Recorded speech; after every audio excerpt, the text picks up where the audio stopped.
Assalamualaikum warahmatullahi wabarakatuh. Selamat siang. Perkenalkan, nama saya Andi Mukti Dilijanto. NIM 2019-147005.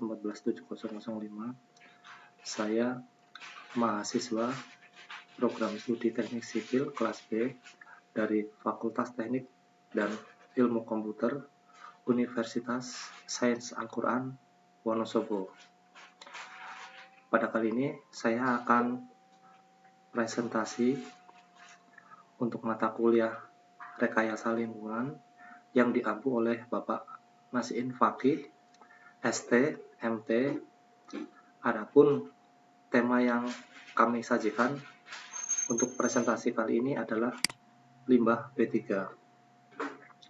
Limbah B3 atau bahan berbahaya dan beracun yang akan saya presentasikan di sini akan saya ambil sampling dari RSPI Profesor Dr. Sulianti Saroso, Jakarta.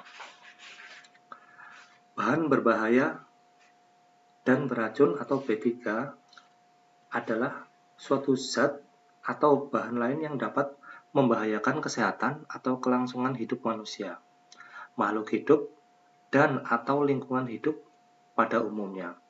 Karena sifat-sifatnya itu, bahan berbahaya dan beracun serta limbahnya memerlukan penanganan yang khusus.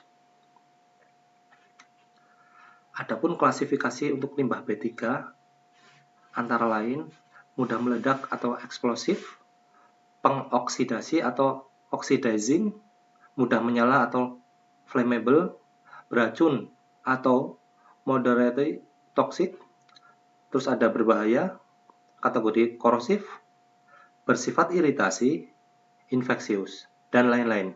Di sini akan sedikit dibahas mengenai yang klasifikasi untuk yang infeksius. Limbah infeksius, jenis dan karakteristik dalam bentuk tabel akan kami sajikan untuk slide berikutnya.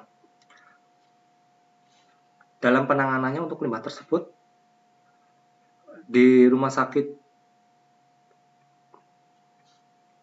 RSPI Profesor Dr. Sulianti Saroso, Jakarta, yang terkait dengan wabah pandemi COVID-19, karena kalau limbah-limbah tersebut tidak benar-benar pengelolaannya secara tepat akan berbahaya bagi manusia itu sendiri dan lingkungan.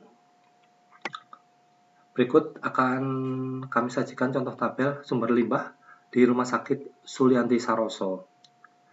Sumbernya di sini bisa diambil di ruang laboratorium, dari ruang radiologi, ruang perawatan atau IGD, ruang isolasi meliputi ICU, dan ruang rawat inap. Untuk jenis-jenisnya, limbah-limbah tersebut adalah APD seperti masker, sarung tangan, gaun, penutup kepala, bekas tisu, hand towel, jarum suntik, kapas bekas, botol bekas, kasa bekas. Terus ada lagi yang hand towel dari petugas dan pasien, set infus bekas, perban, alat makan dan minum bekas pasien. Terus untuk karakteristik dari jenis-jenis limbah B3 tersebut ada infeksius atau benda tajam. Berikut ada sedikit gambaran atau alur untuk proses pengolahan limbah dari rumah sakit tersebut. Yaitu gambar pertama, ada seorang petugas dengan membawa troli untuk pengangkutan limbah. Kemudian limbah itu terbagi menjadi dua dan disimpan di dalam gudang. Ada limbah non-infeksius pada gambar atas dan limbah infeksius pada gambar bawah. Keduanya itu disimpan di dalam tempat yang berbeda. Terus ada lagi insenerator atau mesin pengolah limbah untuk limbah-limbah tersebut. Terus ada gambar yang keempat, itu ada angkutan untuk mengangkut limbah yang sudah diproses. Secara umum jenis limbah di Rumah Sakit Sulianti Saroso itu dibagi menjadi dua jenis, yaitu limbah padat dan limbah cair. Pada tiap-tiap jenis limbah tersebut perlakuannya berbeda-beda. dalam penanganannya karena ada tata cara prosedurnya masing-masing. Dampak adanya pandemi COVID-19 terhadap limbah B3 dari Rumah Sakit Sulianti Saroso, yaitu volume limbah B3 medis padat meningkat karena penggunaan APD dan semua yang dihasilkan dari kamar isolasi dianggap limbah infeksius. Terus yang kedua, volume residu insenerator atau abu meningkat. Kemudian ada periode pembakaran limbah di insenerator lebih lama karena banyak sampah basah sisa makanan pasien. Terus ada lagi pembersihan dan disinfeksi TPS limbah medis lebih rutin. Dari makalah tersebut bisa kita tarik kesimpulan, yaitu dalam pengelolaan limbah B3, identifikasi dan karakteristik limbah B3 adalah hal yang penting dan mendasar.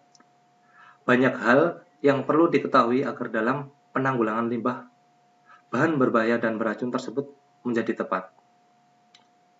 Kemudian, pengaruh limbah B3 terhadap makhluk hidup, khususnya manusia, terdiri atas 2 kategori, yaitu 1 efek akut dan 2 efek kronis.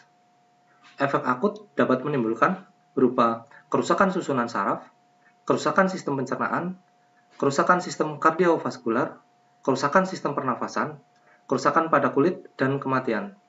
Sementara itu, efek kronis dapat menimbulkan efek karsinogenik atau pendorong terjadinya kanker, efek mutagenik atau pendorong mutasi sel tubuh, efek teratogenik atau pendorong terjadinya cacat bawaan, dan kerusakan sistem reproduksi. Kemudian, kesimpulan yang ketiga yaitu terdapat banyak metode pengolahan limbah B3 di industri. 3 metode yang paling populer diantaranya adalah chemical conditioning, terus ada solidification atau stabilization, dan yang terakhir adalah incineration. Penutup, demikian presentasi makalah mata kuliah rekayasa lingkungan. Semoga bisa bermanfaat dan menambah wawasan bagi yang membacanya. Saran dan komentar juga kita nantikan guna mendapatkan hasil makalah yang lebih baik lagi untuk kedepannya. Wassalamualaikum warahmatullahi wabarakatuh. Terus ada daftar pustaka dari Tim Kesling RSPI Profesor Dr. Sulianti Saroso, Jakarta.